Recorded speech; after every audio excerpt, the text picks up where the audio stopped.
এই এলাকার কুখ্যাত অপরাধী মাফিয়া নিগো মাফিয়া রাজু বর্মন, তার সহযোগী হিসাবে তার দুই ভাই এবং সুকান্ত গুপ্ত, প্রভাকর ঘোষ, ওরা এলাকাটার মধ্যে একটা অশান্তির পরিবেশ কায়েম করে রেখেছে।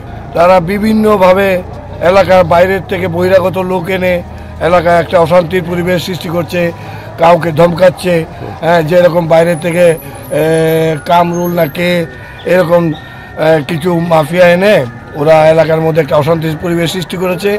তাদের মদত দিচ্ছে অমিত ঘোষ। আমরা অতিষ্ঠ হয়ে গেছি, আমরা এলাকাবাসী অতিষ্ঠ।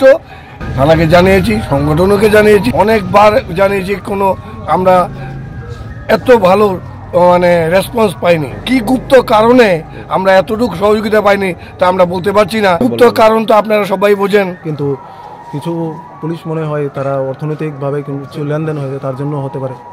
এবং রাজু বর্মনের ভাই রাকেশ বর্মন, দেবব্রত বর্মন, ওরা অনবরত এলাকাতে অনেক রকম অত্যাচার এবং করে গেছে। ল্যান্ড মাফিয়াগিরি ধরতে গেলে, নিগোজিয়েশন ধরতে গেলে আরও অনেক কিছু করে যায়। এখন পার্টিগতভাবে আমরা কাজ করতে গেলে আমাদেরকে হুমকি দিয়ে যারা জায়গা কিনা বেচা করছে ওরা আছে, সবার থেকে